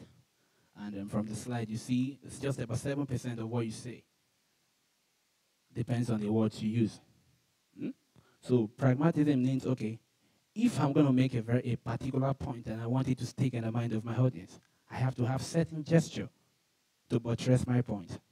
So if I want this guy to understand something now, people don't care about what you say. They care about what you think. Then I look at you. Do you understand? So it's putting what? A more practical approach into what you say. If not, your speech is going to be very mechanical. Is that very clear? Thank you. Thank you very much. I'm Len, and I'm doing MPhil Environmental Chemistry. Well, you talk about connection, and what are some of the maybe skills that you have to use to get connected to your audience? Because you realize that sometimes some people stay with the presenter for like 45 minutes, and they are off. And the essence of you communicating is to pass the message over to the audience. But you realize that maybe after 30 minutes, that person is no longer with you. So what are some of the things that you do in order to keep them attracted to you? Thank you very much. You give them an experience beyond your allotted time. This is what you do. I think I made an example of if I was informed before now, I'd have been the first one to come here. I said that, right? I would have come to inquire what I would relate with the audience. After my speech, I don't run off. Your experience does not end with my time on the podium. Your experience ends with you leaving. Do you understand? So I'd have to be available to take further questions. I'd have to be available throughout all the time. Why? It's not about me. It's not about coming to show you my embodiment of knowledge. No. It's about what living an experience in the other person. I think I was at the waiting lounge for the speakers, and he came to meet me. He was telling me about the experience he had for last year. Why? Because why?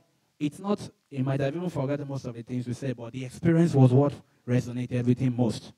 So it's being available. That's why I was talking about the principles and the practices.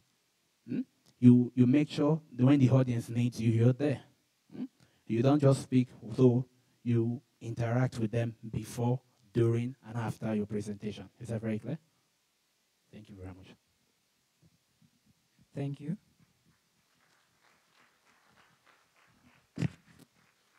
Thank you very much. A very good day to us all. I'm here to exercise. I can see you guys are tired. So let's do 5 minutes exercise. I want everybody to stand. I want everybody to stand. Please stand on your feet. I want everybody to stand. Say hello to the person next to you. Say hello to the person next to you. Just a high five. Say hello to somebody. Just greet somebody. Go about. Just walk around, walk around. Only 5 minutes. Say hello to somebody. I want to see you speaking to somebody. Start practicing.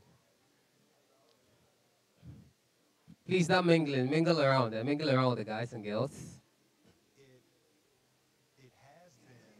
Oh, I'm not seeing the ladies moving. What's happening? You are shy. Hey, the guys are shy. The ladies aren't shy. Oh, move from your decks. I want to see you move from your decks. Move to somebody. Ask the person how the person is doing. Ask him whether he has eaten, whether he's here with his girlfriend. Tell the person you are crashing on him if you have to. And start getting back to your seats as well. Start getting back to your seats. Start getting back to your seats. Okay. So as you're sitting, rub your palm. Rub your palm as you're sitting. Rub your palm. Rub your palm. Exactly. Good. Sure. Okay, that's nice. I can see nice girls around, so I'll mention my name. Please, my name is Alvin Ochi. Sure. So the next person is going to come up on stage. He happens to be a poet and a public speaker as well. He's one of the few writers you can find in Africa. He has a brand that says, "That boy from Africa." I'm an intellectual by all standards. Personally, I know this person has read more than 300 books this year.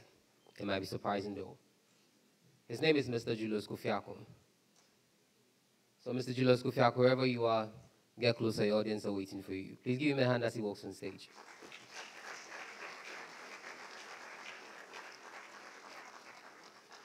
Believe me, you expect nothing but the best from this man. Open up your ears. And that's Mr. Julius Kofiako. Kofi, get on stage, get on stage.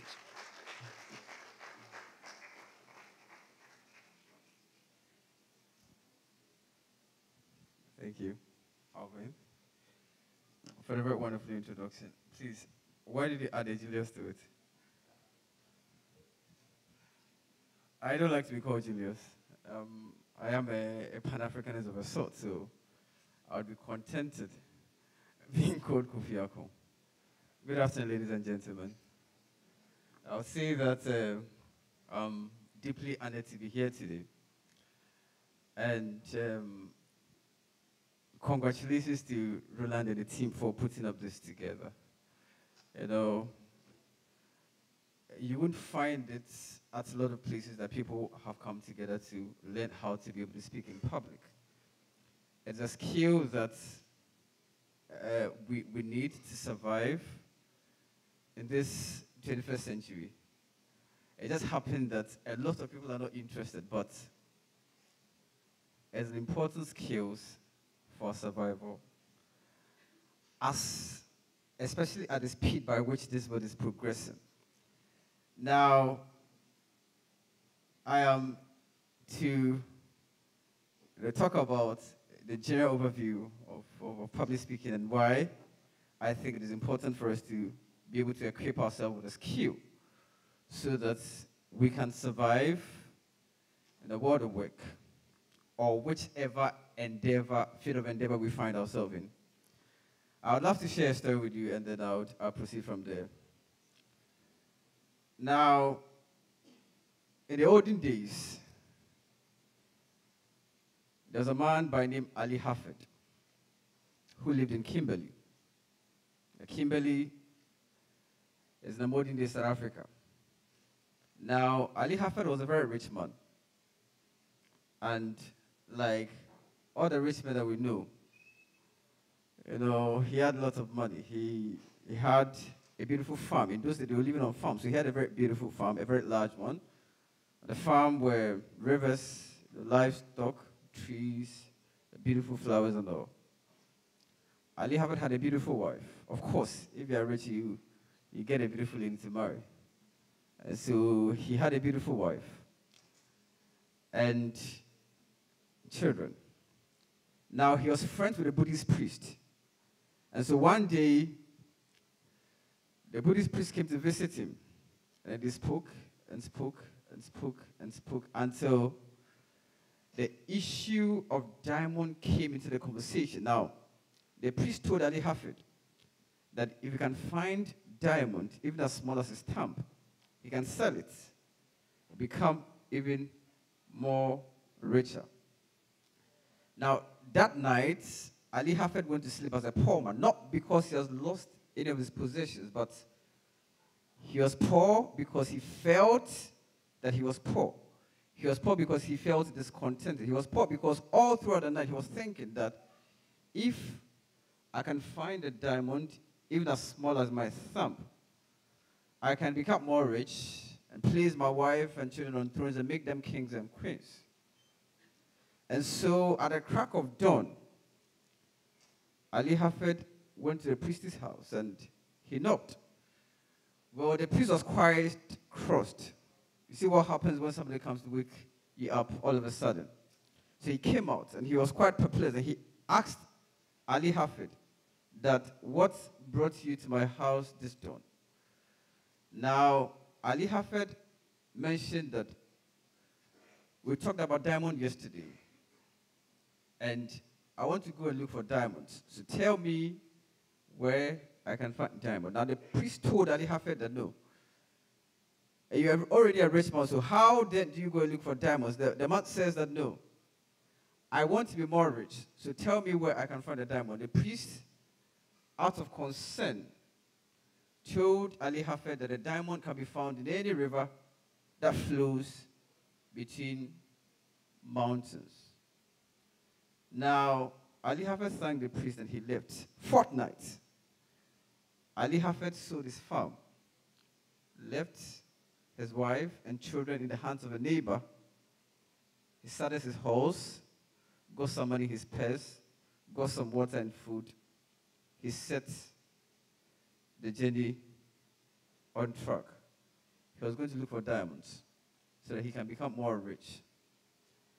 Now, it happened that Ali Hafed trips up and down the whole world and could not find that river that flows between mountains so that he can find the diamond he so desired. And he traveled to the east, to the west, to even the Arab Peninsula. But he couldn't. Now, he settled in Barcelona. At one time, rich man in Kimberley has become a poor man in another man's land. Now, he woke up one day when he was rested in tattered penury, and he told himself that, oh, he had disappointed his family. He had disappointed his own self. And above all, he had disappointed his God. He could not find the diamond that he was searching for. And so he would take away his life. He committed suicide. And that is the end of Ali Hafed. Now, something strange happened after the death of Ali Hafed. You see, the man that Ali Hafed had sold the farm to was one day going to scoop water in the river on the farm Ali Hafed has sold to him. And so as he was scooping the water, he found a shiny material. He didn't know what it was, so he lifted it and went to place it in front of his house for several weeks. Now, the priest who was friends with Ali Hafed was friends with this same man Ali Hafed sold the farm to. So he was one day going to visit the man, and he saw from afar the shiny material in front of Ali Hafed's door. In front of the man, Ali Hafed sold the farm to. He shouted from afar that, is Ali Hafed back? Is Ali Hafed back? Is Ali Hafed back? The man came out. He was quite, flabbergasted. He was like, Ali Hafed is not back. And you're well aware. He sold this farm to me and he went away.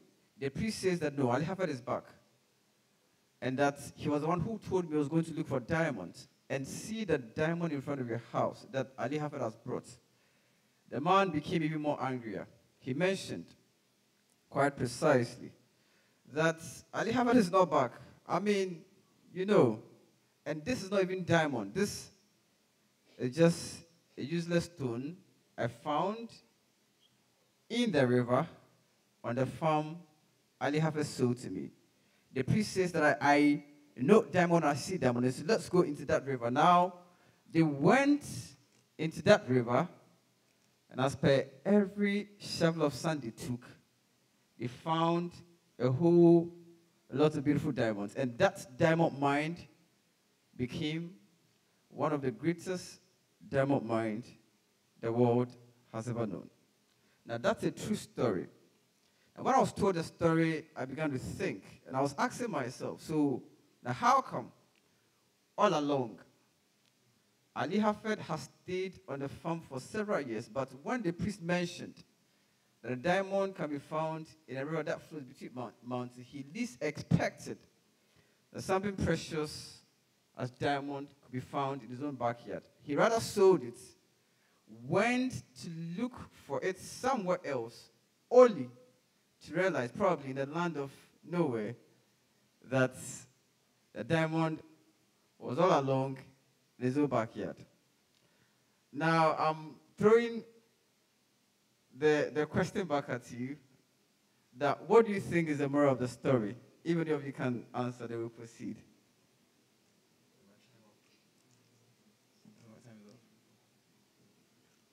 Moral of the story. Moral of the story. Yes, sir. You have to value whatever you have. You have to value whatever we have. Another one for a lady, from a lady, sorry. Yes, honey.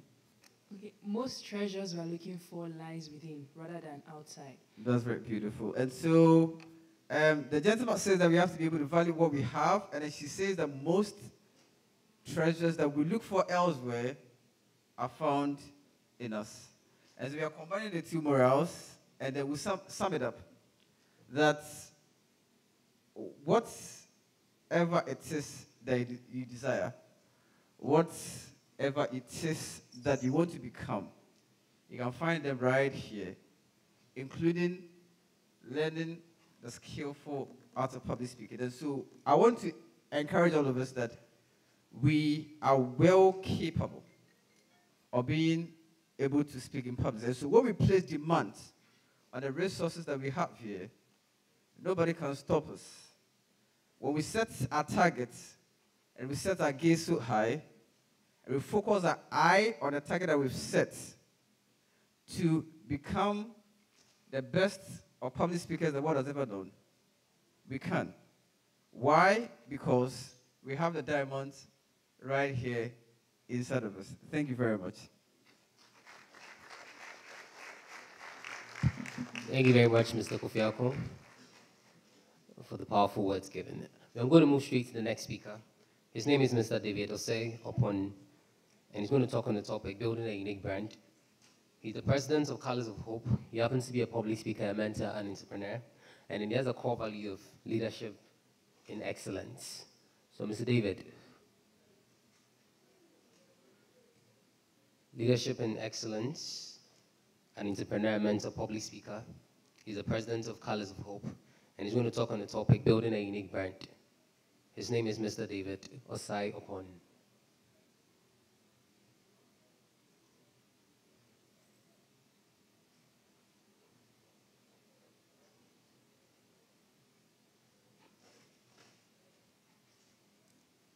Well, please, I hope you are jotting down something. Okay, so Mr. David is here. Give it up for him.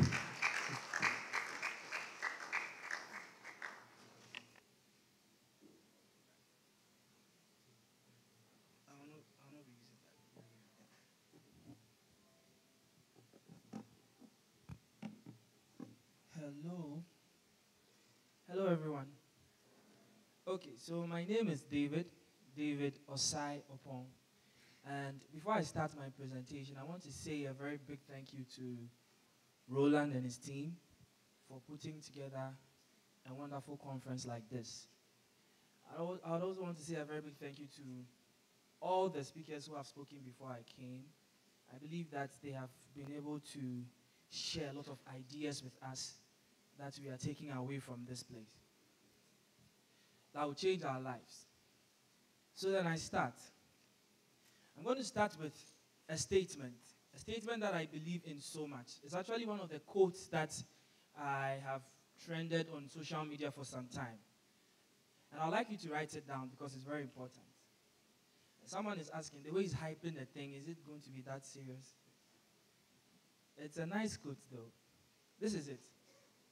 No formula would work for a man without principles. I repeat, no formula would work for a man without principles. Why? This is because every single formula in the world has to follow a certain set of principles to work. So then, when you take a mathematical formula, for instance, it has to follow the various principles of addition, subtraction, multiplication, and all of that in order to come out with the correct answer. The problem here is this. There are so many people who want to succeed, but not so many people are ready to learn principles. All of what we have been doing here today has been communicating principles. And I'm going to be communicating with you principles that would help you come out with success. If you are able to master principles, what will happen is that you'll be able to master life. Understand this. When you work against a principle, don't expect to produce positive results. The only time a principle can be overridden is if you employ a greater principle. What do I mean? There's a principle, for instance, called the principle of gravity. This principle makes sure that things are drawn to the earth. Understand that in spite of this very principle, birds are flying.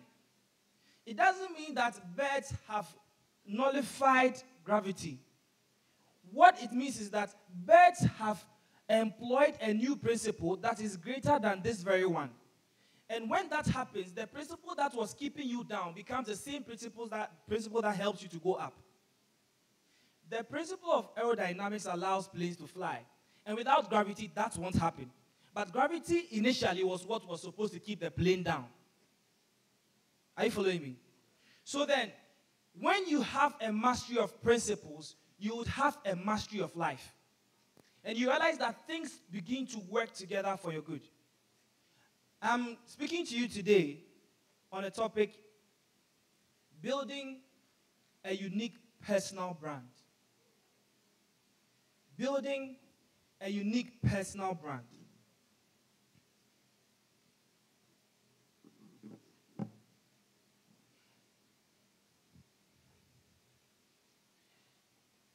I understand that there are a lot of people here and people from diverse religious backgrounds and cultural backgrounds. But as part of my personal brand, I like to refer a lot to the Bible. And I would want you to pardon me if maybe you have an issue with Bible references. But the focus here is the principles that I'm going to be using over here. So then, one of the base principles I'm going to be using for today's presentation starts from a statement in the Bible, which is, men look at their outward appearance, whereas God looks at their heart. It's a very popular statement. Both Christians and non-Christians have heard it before. Men look at the outward appearance, and God looks at the heart. Now, most Christians believe that this statement actually lets us know that the outward appearance is not important at all, and that when it comes to living a very good life, it's about the heart. But I'm here to present something very different to you about this scripture or about this statement that is in the Bible. Now, when the Bible says that men look at the outward appearance, but God looks at the heart, what he's doing here is trying to give you keys to life. He was trying to give you a key when it comes to the relationship between you and God, and also giving you a key when it comes to the relationship between you and man. Most religious people believe that their success lies in the relationship between they and their God. But I'm here to present something quite different to you. Now, understand this, using this picture, for instance. If I'm a business person and I'm into buying and selling, what happens is that I'm going to have two major relationships. The first relationship is with my wholesaler. So my wholesaler gives me the goods that I'm going to sell to the customers. So a relationship with the wholesaler and a relationship with the customers. The wholesaler gives me the products, then I sell the products to the customers. I want to ask you this question. where does the profit of the business lie? There has not been any businessman that made profit by receiving from a wholesaler. Every businessman makes profit by selling to customers. So the Bible is saying here that we have a wholesaler called God who gives us things that we give out to people. So God embeds in us potential. And this is the potential that we give out to people to impact the world. So in this picture, our wholesaler is God. And he's saying that when it comes to us and him, the key is the heart. But when it comes to us and men, the key is the outward appearance. Meaning that the profiting of your business is in the relationship between you and men who are your customers. And the best way to profit in that profiting is to have a very good outward appearance. So then, what is an outward appearance? It's your brand. What I'm trying to tell you here is that in order to be successful in life, you need to have a very good brand.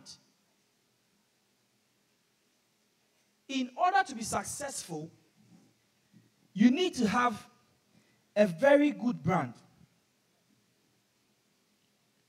What is your brand? So I've already mentioned that your brand is your outward appearance. And I'll explain more when I move forward. Your brand is also your presence in your absence. Your brand is your presence in your absence. You know, about a month ago, out of curiosity, I decided to Google people who had the most following on Facebook and Instagram. And you know what surprised me? One of the people who has the top 10 likes on Facebook, that's a Facebook page. One of those who has the top 10 is someone who actually died before Facebook was created.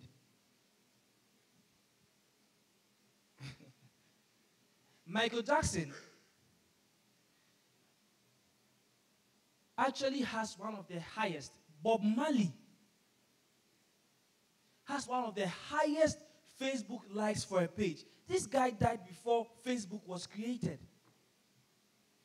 What do you understand from this? Your brand outlives your presence. Your brand is what people think about you when you are not there, whether dead or alive or not in this room. When we mention your name, your brand is the first thing that comes to our minds. And if your brand is well built, whether you are alive or dead, impact will still be made. I believe that people whose impact dies when they die, such people, I cannot categorize them as successful. Your impact must outlive the length of which your heart should be beating. The day your heart stops beating shouldn't be the day your impact stops. In order to achieve that, you need a unique brand.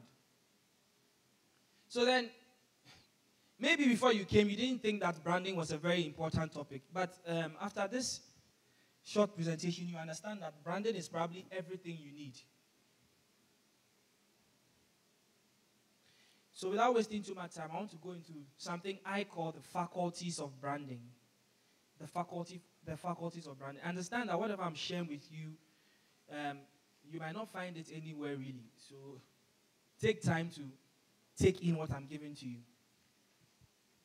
Now, I made a very interesting observation when I was in SHS and in JHS.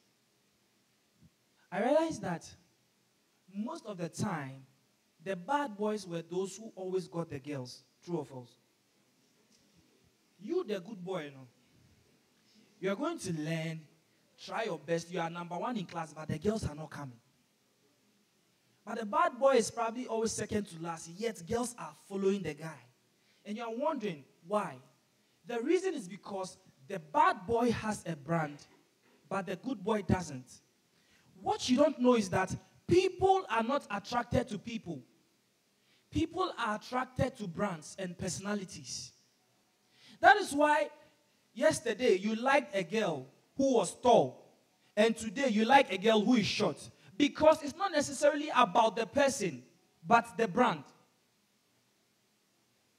Are you following? So then people are attracted to brands. If we cannot describe you, then we cannot like you.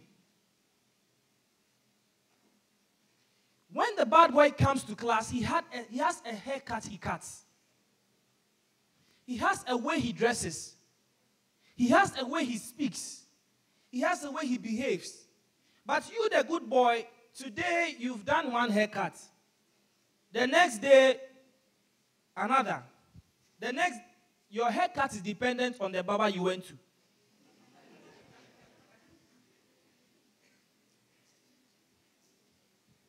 You do not have a brand.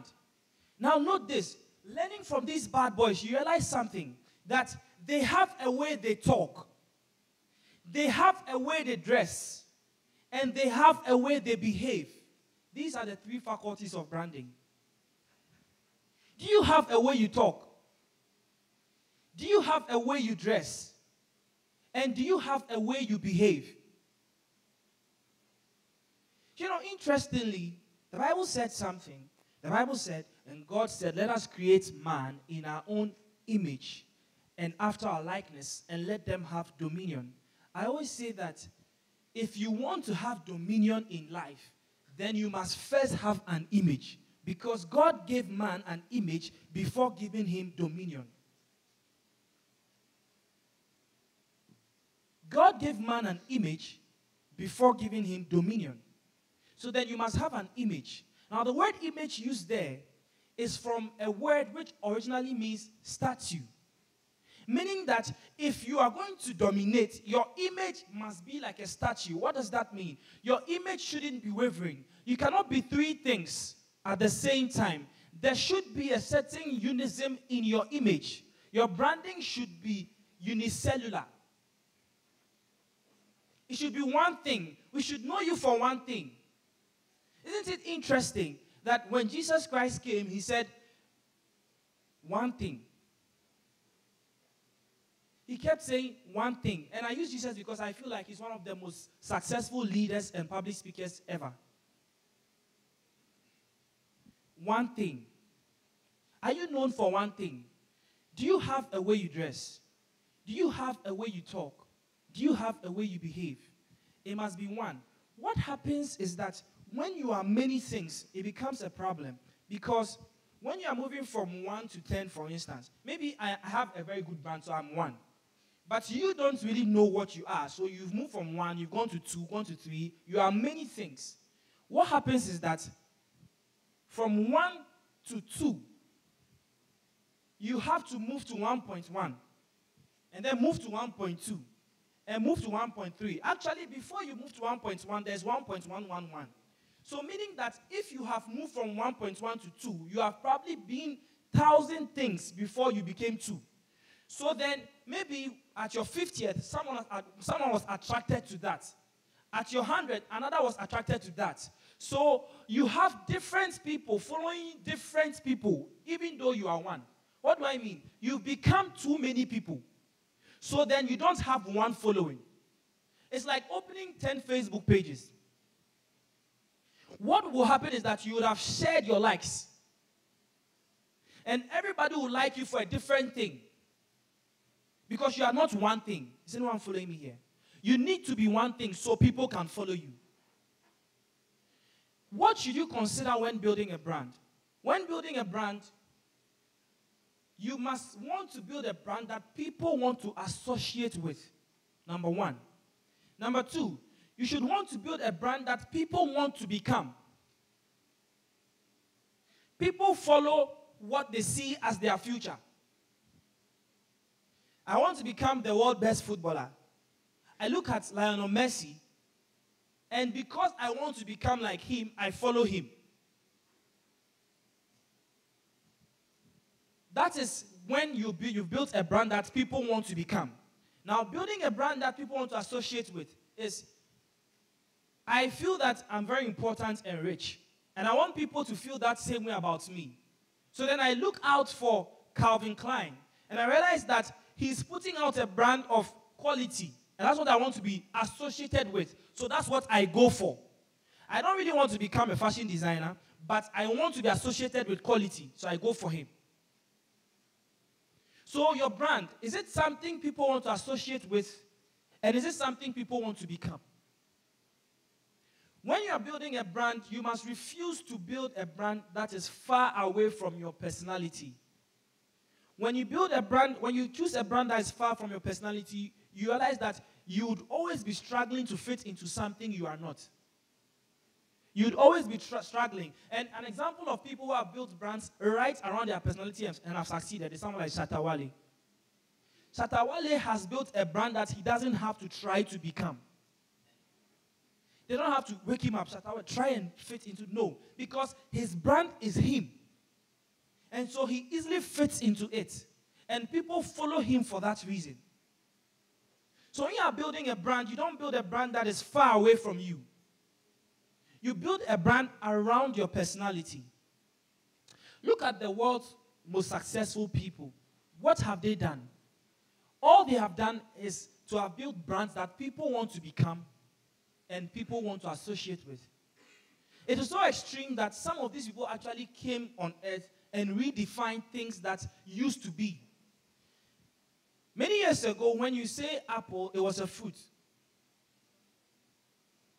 But now, because a certain man came and so dealt well with his brand, now when you Google apple, the first 10 pages, you might not see a fruit. Because he has so built the brand that it has redefined the reality. It has redefined reality as we knew it. So what brand are you building? What are you changing? What story are you telling? Some time ago, blackberry was a fruit. Some time ago, mouse was an animal. But men came on the scene and redefined things. And they pushed out that brand to so much that people now want to associate with the brand.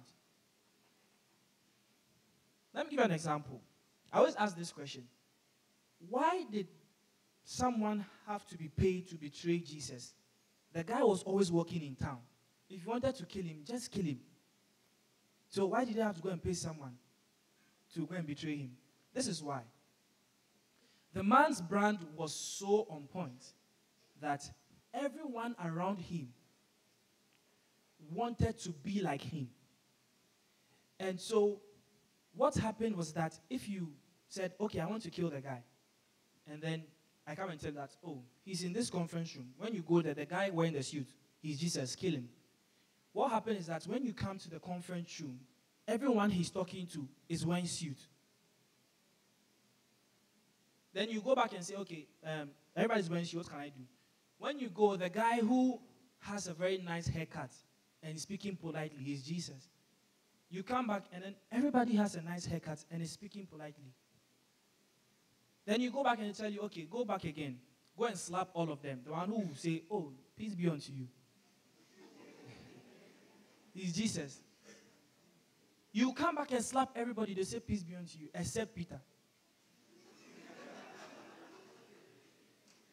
So you realize that they needed someone who was part of them to tell that this is the guy.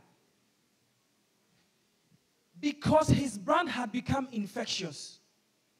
Everyone around him wanted to be like him. The question you should be asking yourself is, who wants to be like you? No, who is talking in a particular way because you do? Who is dressing in a particular way because you do? Who has decided that,